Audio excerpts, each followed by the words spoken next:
Hello everyone, कैसे हैं आप सभी लोगों का स्वागत है आज की इस एक बहुत महत्वपूर्ण सेशन में। आज हम लोग इस क्वेश्चन के जरिए ये सीख रहे होंगे कि जब भी हमारे पास एक मिक्स टाइप का अपने पास क्वेश्चन आए जिसमें कि काफी सारे कॉन्सेप्ट यूज हो रहे हो, वहां पर कैसे सोचा जाता है, कैसे हम लोग इस तरह के क्वेश्चन को अटेम्प्ट करते हैं। चलिए शुरुआत करते हैं। सबसे पहले क्वेश्चन मुझे गिवन है कि let F from R to R be a continuous function. एक बात याद रखिएगा कि मेरे पास अगर क्वेश्चन में कुछ भी गिवन है तो उसके बेसिकली दो ही कारण हो सकते हैं। पहला कारण कि वो उस क्वेश्चन को बेसिकली एक वैलिड क्वेश्चन बनाना चाहता है ना, कि कोई ऐसी कंडीशन देकर जिस पर कि आपसे सवाल पूछा जा सके। दूसरा, वो चाहता है कि आप उस कंडीशन का अपने क्वेश्चन के सॉल्यूशन में यूज कर रहे हो। अब मुझे पहली बात यहां पर गिवन है कि f मेरे पास R to R continuous function है, मैंने इंफॉर्मेशन अपने पास रख ली। तो स्टेप वन में सबसे पहला काम यही करते हैं कि जो बातें मुझे गिवन है उन सारी बातों को इकट्ठा करते हैं। स्टेप वन में हमारे पास गिवन है कि f मेरे पास R to R continuous function है, ठीक है। साथ में मुझे एक सेट S दे दिया गया है कि सेट S एक countably infinite subset of R है। अब S अगर मेरे पास एक countably infinite subset of R है तो क्या मैं ऐसा कह सकता हूं, ध्यान से देखिएगा, कि S में मेरे पास ऐसे A1 A2 A3 A4 ये मेरे पास इनफाइनाइटली मैंने रियल नंबर्स आ रहे होंगे। हमारे पास सेट के काउंटेबली इनफाइनाइट होने का मतलब ये है ना कि हम लोग उसकी लेबलिंग कर सकते हैं कि पहला दूसरा तीसरा चौथा एलिमेंट, इस तरीके से हम बात कर सकते हैं। तो मेरे पास सेट S एक countably infinite subset of R मेरे पास बनता हुआ नजर आ गया। अब साथ में ये क्या कह रहा है कि अगर आप लोग इंटीग्रल निकालते हैं, इंटीग्रल P से Q F of x D x, तो ये इंटीग्रल मेरे पास जो आया डेफिनेट इंटीग्रल, इसकी वैल्यू हमेशा जीरो आएगी अगर आपने P कहां से उठाया, सेट S के बाहर से, और Q कहां से उठाया, सेट S के बाहर से। सेट S के बाहर से होने का मतलब क्या है कि ऐसा रियल नंबर जो सेट S का एलिमेंट नहीं है। अब यहां से मैंने पहला हिंट अपने पास इस क्वेश्चन में उठाया कि हमारे पास ये उन रियल नंबर्स की बात कर रहा है जो कि सेट एस के एलिमेंट नहीं है हमारे पास। तो क्यों ना मैं एक बार पहले तसल्ली से उन रियल नंबर्स को स्टडी कर लूं जो कि सेट एस के एलिमेंट नहीं बनते हैं। इसके लिए मैंने क्या किया, मैंने यहां पर एक सेट ए डिफाइन किया, मान लीजिए, जो कि उन सारे रियल नंबर्स की कलेक्शन बनता है जो सेट एस में नहीं है, यानी मैंने आर माइनस एस के बारे में बात कर ली। अब एक बात ध्यान से देखिएगा कि मेरे पास r माइनस एस के बारे में जब बात हो रही है तो r माइनस एस मेरे पास कैसे बनेगा। अगर मैं रियल नंबर लाइन प्लॉट करना चाहता हूं कि मान लो मेरे पास जो सेट एस के एलिमेंट है, मैं यहां पर जस्ट रफली बात कर रहा हूं, हो सकता है इनमें से कोई अपने पास है ना A1 A2 से बड़ा हो, A2 A3 से छोटा हो, कुछ भी हो सकता है। बट मान लो प्लॉट करने के लिए, जस्ट सिंपली समझने के लिए मैंने ऐसे लिख लिया कि A1 A2 A4 मान लो यहां पर आ गए, A3 यहां पर, हमें इससे कोई मतलब नहीं है। और ऐसे मेरे पास मैंने सेट एस के जो एलिमेंट्स है अपनी रियल नंबर लाइन पर बिछा दिए। बड़े ध्यान से विजुलाइज करना चीजों को। अब अगर मैं इस सेट ए के बारे में बात देखूं तो मुझे एक बात यहां पे नजर आती है कि मान लो मैंने यहां पर कोई रियल नंबर उठाया, नाम है अल्फा। क्या अल्फा के अराउंड में यहां पर कोई भी आर रेडियस का अगर मैं नेबरहुड बनाता हूं, उसमें हमारे पास सेट ए के इनफिनिटली मेनी एलिमेंट्स आएंगे, बिल्कुल आ रहे होंगे, कोई दिक्कत वाली बात नहीं है। यानी अल्फा मेरे पास क्या बन जाएगा, लिमिट पॉइंट ऑफ ए। और ये हमने अल्फा कैसा उठाया था, एक ऐसा रियल नंबर जो कि सेट ए का एलिमेंट नहीं बनता है। यानी हम यहां पर बड़े आसानी से बात देख पा रहे हैं, कोई भी ऐसा रियल नंबर जो सेट एस का एलिमेंट नहीं है वो सेट ए का लिमिट पॉइंट बन पाएगा। बड़े ध्यान से इस बात को समझना। अब हमारे पास बच गए कौन से एलिमेंट, जो मेरे पास सेट एस के एलिमेंट बनते हैं। अब अगर आप इसके अराउंड मान लीजिए कोई भी नेबरहुड उठाएंगे तो आप जानते हैं ना कि मेरे पास अगर एक नेबरहुड मैं उठा रहा हूं, यहां पर मान लीजिए A1 माइनस आर से A1 प्लस आर, तो ये एक अपने पास इंटरवल बनता है और इंटरवल में अनकाउंटेबली मेनी एलिमेंट आते हैं। तो यहां पर जो आपका एस कॉम्प्लीमेंट है, आर माइनस एस मेरे पास कुछ और नहीं, एस कॉम्प्लीमेंट इन आर है। तो आपके पास इस नेबरहुड में infinitely many elements S complement के बैठे होंगे, हाँ, यानी कि आपका जो A1 बनेगा ये भी लिमिट पॉइंट आने वाला है सेट ए का। सिमिलरली A2 भी लिमिट पॉइंट आएगा। सिमिलरली ये A4 के अराउंड अगर आप कोई भी नेबरहुड उठाएंगे तो इसमें भी आपको इनफाइनाइटली मेनी एलिमेंट मिलने वाले हैं इस कॉम्प्लीमेंट के। यानी कि मैंने एक बात ऑब्जर्व करी कि अगर आप A डैश निकालते हैं यानी डिराइव्ड सेट ऑफ ए यानी collection of all limit points of A, तो मेरे पास ये कुछ और नहीं आर बनता है। यानी कि मैं कह सकता हूं ना set A is dense in are. ये मैंने बात यहां से पकड़ी। अब यहां पर मन में एक सवाल आ सकता है कि हम ए के बारे में बेसिकली हम लोगों को हिंट कहां से मिला कि पी और क्यू ऐसे बात की जा रही थी जो सेट एस में नहीं है, तो मैं ए के पास गया। अब ए की डेंसनेस हमारे पास क्या कोई ऐसा तरीका है कि जब मैं एग्जाम में बैठा हूं तो मुझे ये आइडिया आए कि ए की डेंसनेस चेक की जा सकती है। हिंट हमें कहां से मिलेगा? हिंट हमें मिलेगा कि हमसे जो क्वेश्चन पूछा गया है कि आपको शो करना है this F is identically zero. जैसे ही आपने देखा कि मेरे पास फंक्शन कॉन्टिन्यूअस फंक्शन दिया हुआ है, तो आपके दिमाग में हमेशा आपने जो भी पढ़ा हुआ है अपने जीवन में कॉन्टिन्यूअस फंक्शन के बारे में, उसकी सारी प्रॉपर्टीज एकदम से ओपन हो जानी चाहिए। फिर आपको नजर आया कि अगर f को आइडेंटिकली जीरो प्रूव करना है, तो मेरे पास एक टेक्निक हम लोग सीखते हैं जिसे हम लोग कहते हैं आइडेंटिटी थ्योरम। कि अगर आपने ये शो कर दिया कि f मेरे पास एक कॉन्टिन्यूअस फंक्शन है ना, आप लोगों को याद आएगा आइडेंटिटी थ्योरम। कि अगर आपने ये शो कर दिया कि मेरे पास f मान लीजिए r टू r एक कॉन्टिन्यूअस फंक्शन है, और अगर ये फंक्शन मेरे पास एक डेंस सबसेट ऑफ r के लिए जीरो बन जाता है, तो ये फंक्शन मेरे पास आइडेंटिकली जीरो बनेगा। मान लो for every x in t where t is dense in r। ये इंप्लाई करता है f of x is identically zero. Identically zero का मतलब क्या होता है कि मेरे पास ये जीरो फंक्शन बन जाएगा, यानी f of x equal to zero for every x in r।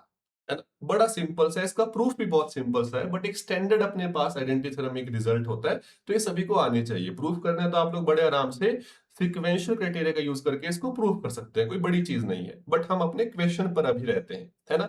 अब जैसे ही मैंने बात देखी कि ये एक टेक्निक हो सकती है, तो क्यों ना मैं ए की डेंसनेस के बारे में बात कर लूं, और मैंने पाया कि ए मेरे पास डेंस आया, तो एक बहुत सही दिशा में हम लोग जा रहे हैं, ये हमें यहां से नजर आना चाहिए, है ना? अब स्टेप 3 में बात करते हैं कि मेरे पास चलो ए डेंस आ गया, तो अब हमारा जो एक क्वेश्चन है हम इसे कैसे करें? हमारे पास दिया हुआ है कि इंटीग्रेशन अगर p से q f of x dx निकाला जाए तो ये जीरो आता है, अगर आपने p ऐसा लिया है जो सेट s में नहीं है और q ऐसा लिया है जो सेट s में नहीं है।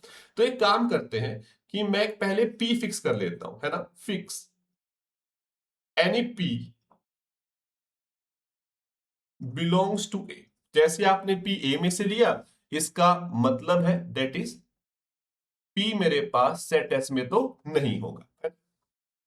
इसके लिए आप डिफाइन कर रहे हैं f of x integration p to x f of t dt, जहां पर x मेरे पास रियल नंबर से आ रहा है। अब आपको याद आएगा, अगर आपने रीमन इंटीग्रेशन को अच्छे से पढ़ा है तो आप वहां पर जानते हैं, वहां पर एक बहुत इंपॉर्टेंट रिजल्ट हमारे पास होते हैं जिसे हम कहते हैं फंडामेंटल थ्योरम ऑफ कैलकुलस।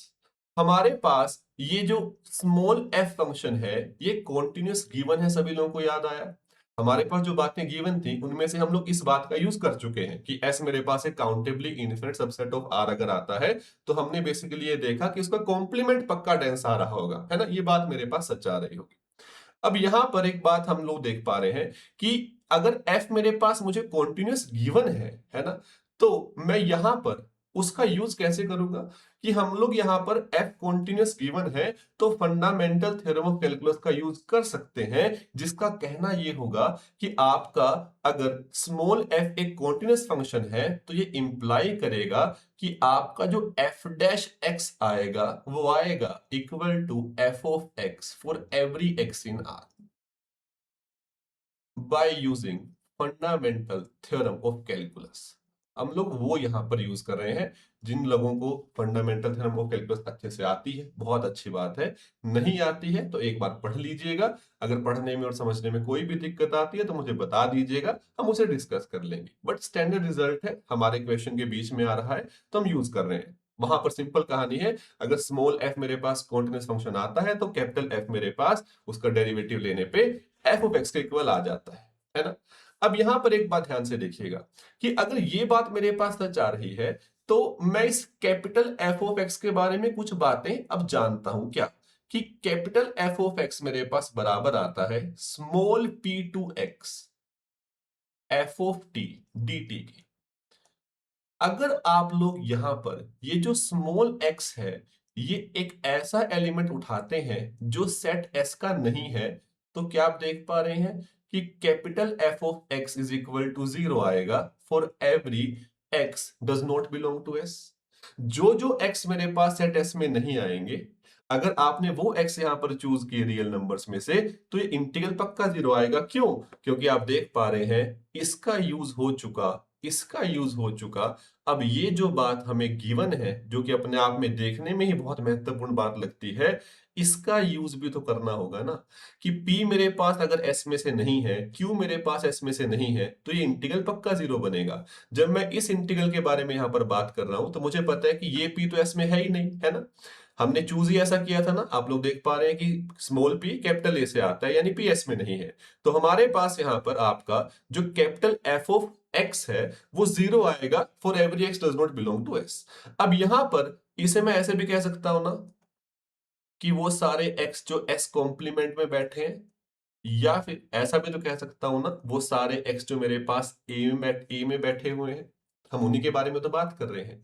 यानी कि मेरे पास f of x is equal to 0 आया for every x in a। बात नजर आती है सभी लोगों को, हाँ या ना?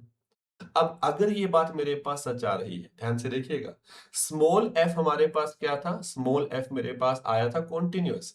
तो ये कैपिटल F मेरे पास क्या आया, डिफरेंशिएबल आया। डिफरेंशिएबल है तो यानी कॉन्टिन्यूअस तो है ही। यानी कैपिटल F मेरे पास एक ऐसा फंक्शन है जो कि एक कॉन्टिन्यूअस फंक्शन है रियल नंबर्स पे। बात सही आती है ना।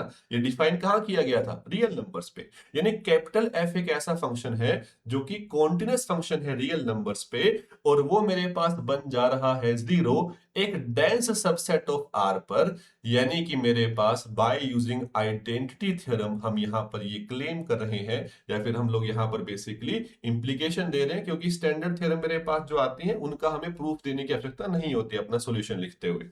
Bye using identity theorem f of x is equal to 0 for every x in R। बस आप यहां पर मेंशन कर सकते हैं बाय यूजिंग आइडेंटिटी थ्योरम। अगर आप लोगों ने कॉम्प्लेक्स एनालिसिस पढ़ा है तो वहां पर ये एक बहुत फेमस हमारे पास रिजल्ट है। इवन हम लोग इसका जो वर्जन आर में आता है वो भी साथ में डिस्कस कर रहे होते हैं, आमतौर पे हमारे किसी भी रियल के कोर्स में हम इसके बारे में बात कर रहे होते हैं।